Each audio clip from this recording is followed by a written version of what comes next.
মাত্র 1 কাপ ময়দা দিয়ে আর 2টি ডিম দিয়ে খুব সহজেই এই রেসিপিটা করে ফেলতে পারবেন। বাচ্চা থেকে বড় সবাই আঙুল চেটেপুটে খাবে।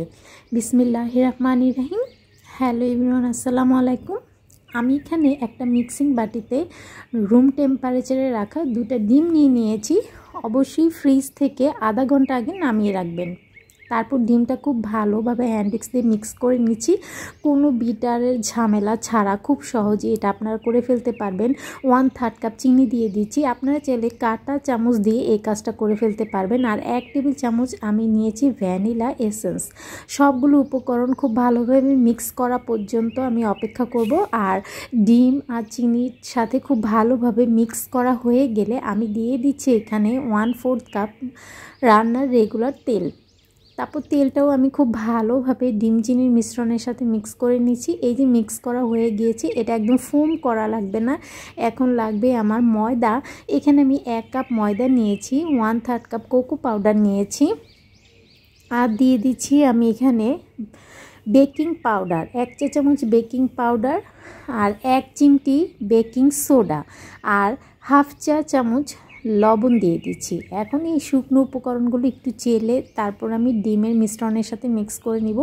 আমি যদি এটা চেলে না নিই তাহলে কিন্তু সমানভাবে এটা মিক্স হবে না। অবশ্যই এটা চেলে নেবেন। আর এই যে দেখা যাচ্ছে যে চেলে নেওয়ার কারণে এখানে যে দলা পেকে আছে এটা হাত দিয়ে ভেঙে তারপর আমি মিক্স করে নিচ্ছি। তারপর অবশিষ্ট কোনো অংশ থাকলে সেটা কিন্তু আমি ফেলে দিব।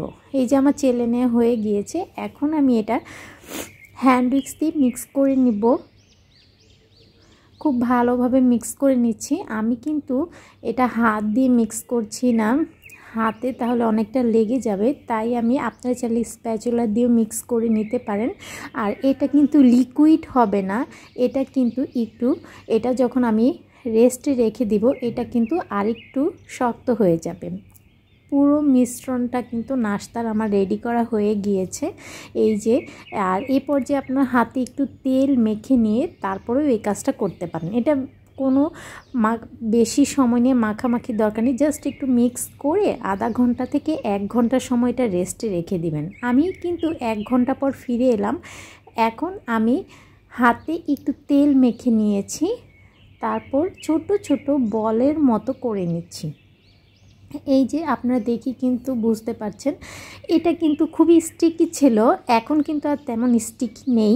এই যে দেখুন, এখন আমি এখানে চিনি ব্লেন্ডারে গুঁড়া করে নিয়েছি। আইসিং সুগার যেটা বলতে পারেন, একটু ব্লেন্ডারে গুঁড়া করলেই এরকম হয়ে যাবে। তারপর আমি চিনির গুঁড়াতে আমি প্রত্যেকটা নাস্তা এরকম করে মিক্স করে নিব।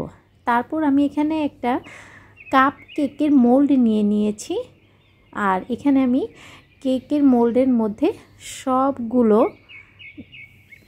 মিশ্রণগুলো আমি কেকের এভাবে রেখে দিয়েছি। তারপর আমি একটা চামচ দিয়ে এইভাবে একটু মাঝখানে এভাবে গর্ত করে নিচ্ছি, কারণ এখানে আমি চকলেট সিরাপ দিব, এই জন্য মাঝখানে একটু গর্ত করে নিচ্ছি এভাবে চেপে চেপে।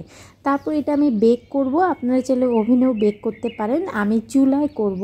আর অন্যদিকে আমি এখানে চকলেট নিয়েছি। চকলেটে প্রায় 3 টেবিল চামচের মতো দুধ দিয়ে এটা মিক্স করে নিব। একটু পাতলা করে এটা মিক্স করে একটা সাইডে রেখে দিব। চকলেট ছাড়াও আপনারা এটা খেতে পারেন, এত মজার। অন্যদিকে কিন্তু আমি চুলায় করেছি, আমার কেকটা কিন্তু হয়ে গিয়েছে। আর আমার 15 মিনিট সময় লেগেছে, যেহেতু ছোট ছোট কাপ কেক এগুলো হতে বেশি সময় লাগে না। এখন এটা কিন্তু গরম, আমি আস্তে করে এটা একটু মোল্ড আউট করে নিচ্ছি।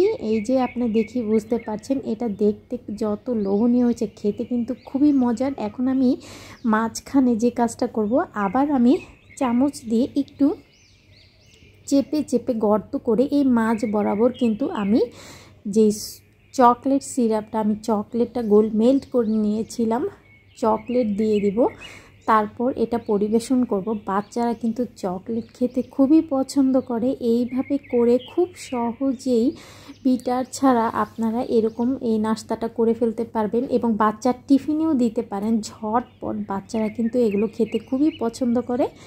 আশা করি আজকের এই রেসিপি আপনাদের কাছে ভালো লেগেছে। ভালো লেগে থাকলে অবশ্যই আপনাদের ফ্রেন্ডস এবং ফ্যামিলির সাথে শেয়ার করবেন। আর আমার রেসিপি যদি আপনাদের বিন্দুমাত্র উপকারে আসে প্লিজ আমার চ্যানেলটি সাবস্ক্রাইব করে আমার পাশেই থাকবেন। সবাই ভালো এবং সুস্থ থাকবেন। আসসালামু আলাইকুম, আল্লাহ হাফিজ।